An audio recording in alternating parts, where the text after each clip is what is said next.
put him last, even in death. The fuck you say? Review copy provided by PlayStation. Jake, what have you done? You're one of the few people on planet Earth that's played and finished the most hotly anticipated game of maybe the last 4 years, God of War Ragnarok. God of War 2018 was a cinematic masterpiece while also being a fantastic game, which is a really tough thing to balance. Yes. God of War did both. So does it do the same here? Yes and no. The presentation is there. This, I think God of War Ragnarok has the best cinematic cutscenes in the medium, period. I am obsessed with the subtle performances from each of the actors. It's not just about the lines that they are saying, but it's about where they are positioned amongst each other, but in respect to the camera. It's about the inflection in their voices, where their eyes go when they're speaking. Watching the cutscenes in this game is such a gripping experience. It's so engaging, so far beyond, I think, what we're typically used to in the medium, that I really think out of everything in this game, that's the thing. It is that this is a high quality cinematic experience. And yes and no. So yes, it is beautiful to watch. When the game is firing on all cylinders, I am so in and I love what is happening. But no, in that I found as the game went on, the story became annoying to grating, to frustrating, to absolutely painful. And not in a good way. I couldn't believe the more hours I spent with this game, the more I got annoyed. I couldn't believe it. I couldn't believe how many times the game set me up to do the exact same thing to the same result over and over again. And I know this sounds a little vague, so let me try to zone in on what exactly is going on here. I think the beauty of God of War 2018 is the meeting of the narrative, the themes, and what is happening in the video game. My favorite moment from God of War 2018, getting the Blades of Chaos. Okay. And this is at a moment in the game where Atreus has passed out due to illness. You have to fight these ice-based enemies that resist your Leviathan axe. And Kratos goes and he takes this reminder of his past self, this literal symbol of everything he's been trying to get away from through the newfound performance of parenthood. This idea that when you have a kid, you can reinvent yourself through their naive eyes for the first time. And he chains this weapon up to his arms, and not only does the music crescendo and he is faced with a literal ghost from his past, but you feel it in the gameplay too. You have access to something new that totally changes the way you fight and does give you the edge in battle and does push you forward so that you can save Atreus. And it's all of these things, this connective tissue, how it connects to Atreus, Kratos' past, the gameplay, the storytelling, all of it comes together for that catharsis. This never happens in God of War Ragnarok. Never. Not even close. And I am blown away by how frequently God of War Ragnarok does this exact structure. Hey, you've never heard of this new person, object, or power. I'm going to send you on a 3 to 5 hour quest to go get that person, object, or power. You go and get it. It either isn't there, doesn't matter, or you do get it and you never speak of it again.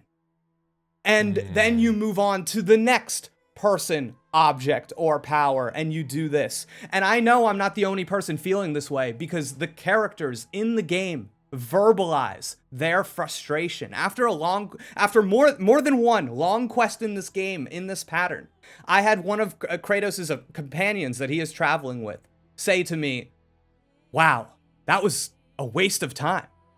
And it's an attempt to have the characters verbalize what you think your player is feeling, to be like, "Oh no, we did this on purpose. We know that was a little annoying, but it doesn't, verbalizing that doesn't help ameliorate what I am feeling." It makes it worse. It makes it worse, Joey. Yeah.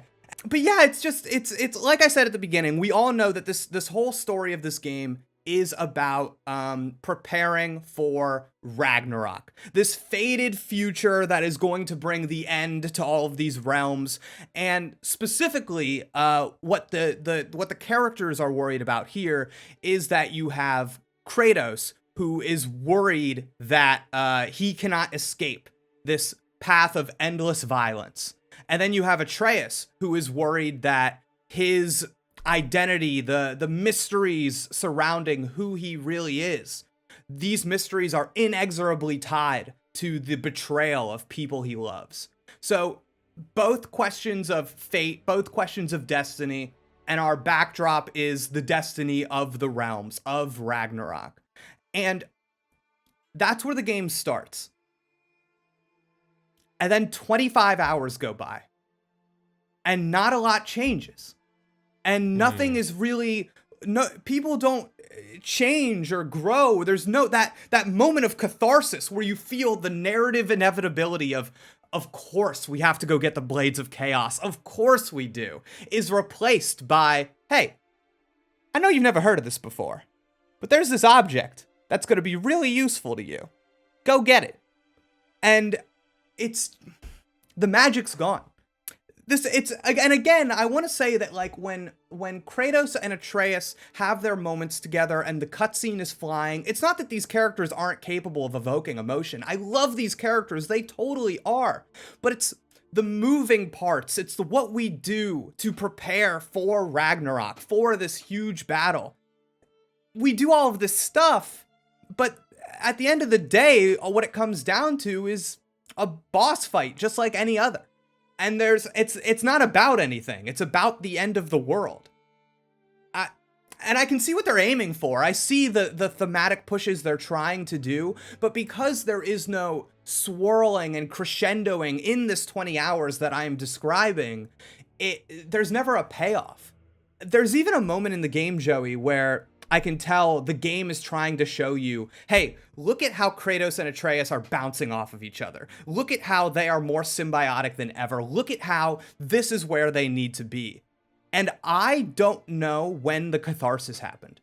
I just feel the ball was dropped so significantly in the actual movements of that main quest marching towards Ragnarok. And this is this ball being dropped permeates throughout the entire game, because now when I am doing puzzles or going through combat encounters, because the mission structure in a narrative sense is so similar from one moment to the next, it highlights how similar the combat and the puzzles are, particularly the puzzles, which are worse than ever. So just boring, basic, easy, unsatisfying. Well, yeah. I thought that kind of about the 2018 puzzles. Like, Yeah. not that they were boring, maybe, but they weren't like, at the same time, they weren't exactly the point of the game, so Right. they were a bit dumbed down and simplified. So are they just? But comparing the Please, two, yeah. how are they in Ragnarok? I don't remember the puzzles being quite this easy. And I wonder, I genuinely, and obviously it's been a minute since, like, do we remember any of the puzzles from God of War 2018? Probably not. But, No. And I just played the game. yeah, exactly. But I do wonder if there was an attempt made to make the puzzles easier so that you could just kind of brush through them if you needed. And that's fine, but it's definitely weird, dude, that like we're in all of these different realms, all of these different visually inspired, cool places, and every single puzzle is, hey, there's a gear. You gotta throw your axe at the gear so that it freezes, and then you gotta go adjust this lever, and then unfreeze the axe and freeze it. And I like the fact that I think so many of them are the same as God of War 2018 also works against it. It's because at least in God of War 2018, they were new, and we were using the Leviathan axe in a way that was new and exciting, and it was a new weapon to figure out and understand. Whereas in this game, it's just the same thing. That's it. So, yeah, it frustrated me more than ever. I I will say I think the combat is better here.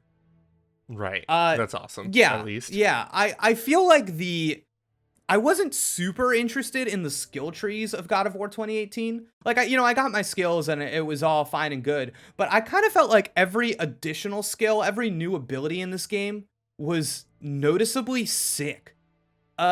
There's a new thing you can do with every weapon where, like, it's tied to the triangle button. So normally you, like, recall your axe. And if you hold down the triangle button, you can, like, you go, and you, like, charge it up with ice power. So that the next move you do, it's, like, super icy move. And it's just, like, man, it is just so fun to do. And the cool thing is that the equivalent for the Blades of Chaos, it's not just you going, it's you take one of them on a chain and you, like, spin it around. Yes. And you're like, come on, come get me, dude. And it's just so, like, it's a cool new visual thing. It looks really fun. And I think, like, finding that moment when you're surrounded by enemies where you can go, I'm charging up. Okay, let's go. Is that's like a really fun little wrinkle in the combat that just wasn't there before.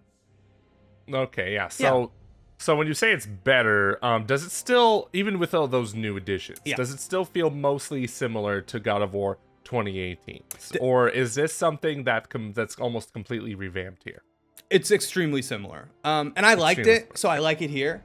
But I would say that the biggest changes are, in addition to kind of just like new abilities that are fun because they're new and cool, there's a couple of new things that show up, but the big thing is the AI of the enemies.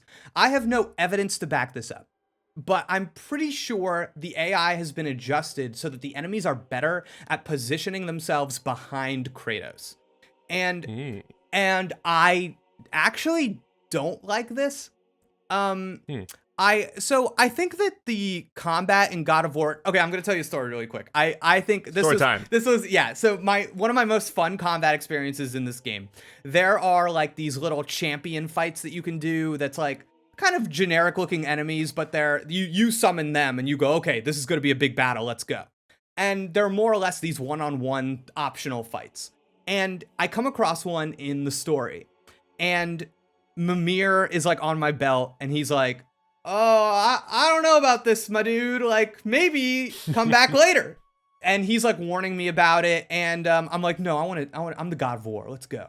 And I do this fight, and I am outmatched. This guy, it only takes him a few hits to totally drop my health bar. But I watched him, and I go, no, like, I understand this combat. I can get the timing down. I can figure this guy out. I lose again. The UI is now telling me, hey, dude, you can leave. Just don't do this. Oh man. And I'm like, no. I want to do this. And I get distracted because my dog is barking at a pair of shoes, and I'm getting questions from the kitchen from my girlfriend, and I don't have the rhythm. I'm not focused, and I go, okay. This time I'm gonna do it. And it was like this beautiful song of parries and dodges and linking attacks, and I never more in this game did I feel like the God of War than when I beat this guy. And the key thing here, Joey, was that during this fight, I never once had to look at that radial UI element that surrounds Kratos that tells him where the enemies are surrounding him. And I think that's a big contributing factor to why I felt so much satisfaction from that fight.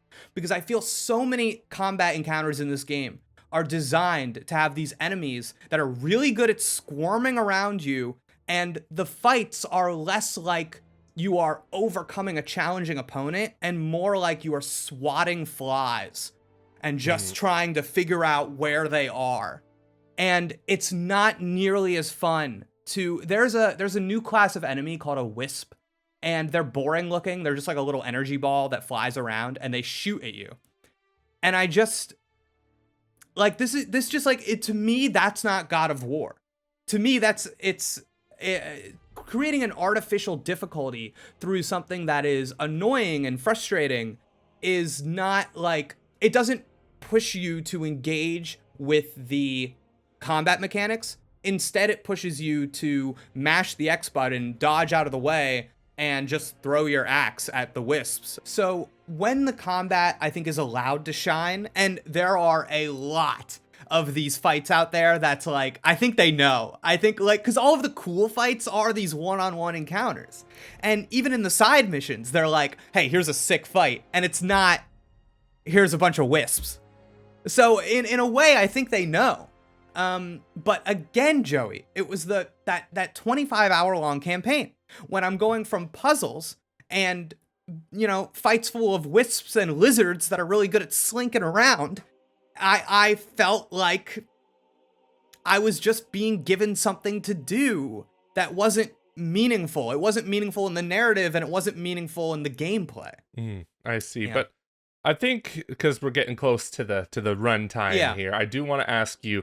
So, out of your 25-hour playthrough, but I just want to ask how you felt throughout most of your playthrough. Like, because I hear a lot of criticism thrown at this game. They're not exactly unfounded because, like, from what you told me, especially about the story, that frustrated me too. Yeah. But I want to know, did this sour you ultimately on the entire experience, or did you have fun most of the time?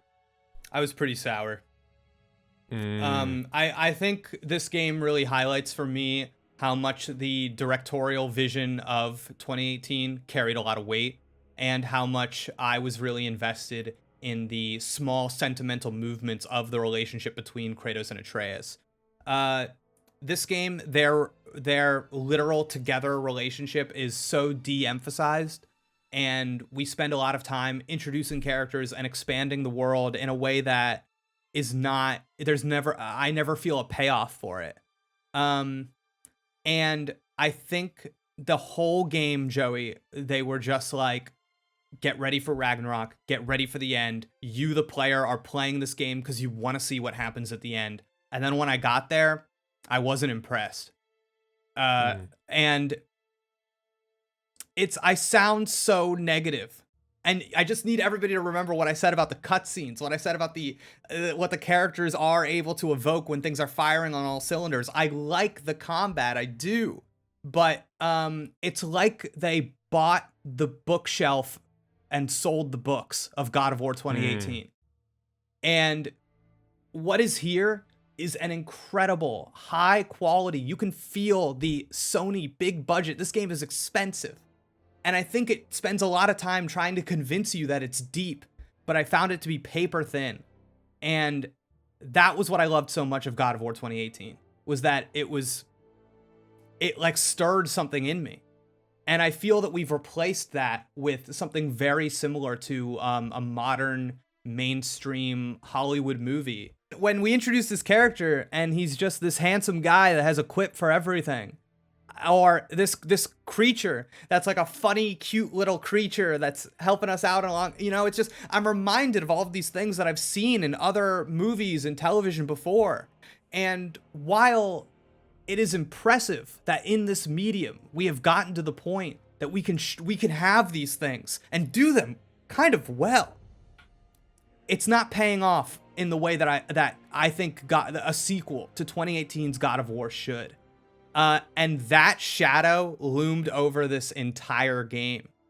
So I'm definitely curious about the side content now that I've gotten through the main campaign. It seems like there is a ton of it, and I think a lot of it, especially in the combat, focuses on things that I do like. There is a ton of good stuff here. I think people are going to absolutely love this game. But for the reasons that I loved the last one, I was pretty severely let down by Ragnarok. So what's your rating for this game on the GameXplain rating scale? I really tossed and turned about this. I really tossed and turned. Joey, my notes for this game are insane. On the GameXplain scale, I think this is a game that I am truly mixed on. In like the most profound definition of that word. I want to love this game. There is a lot there to love, but I just can't bring myself to appreciate it. I feel like a lot of bridges were burned. And a part of me wonders, by the end of this game, how much of its intention, its design, was to set up sequels and spin-offs. Interesting. Yeah. Very interesting. Not exactly what I expected hearing about God of War Ragnarok, but you know, there's going to be many opinions on this game, and I don't know. It sounds like what you told me about the story. That sounds like I don't see how anyone could like that.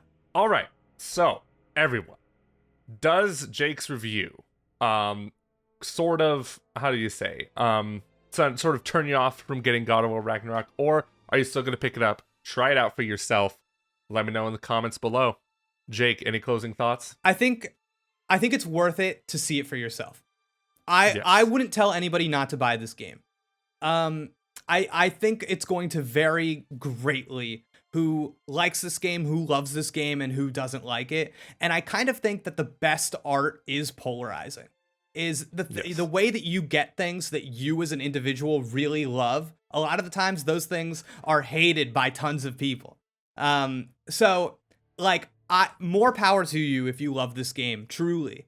I am not trying to talk you out of buying this game or enjoying it. I'm just trying to be honest about the experience that I had with it, and I hope that provided some value. You heard it here first. Jake says don't buy God of War Ragnarok, because if you do, you're a baby. Joey, thank you so much. All right, everyone. Of course, Yeah. definitely. I could talk God of War all day, every day, but I'll have to try the game out for myself. Cool. Thank you all so much for watching this review discussion here on GameXplain. Check out the videos on the right for more topics you might be interested in, and we'll see you next time. Bye-bye.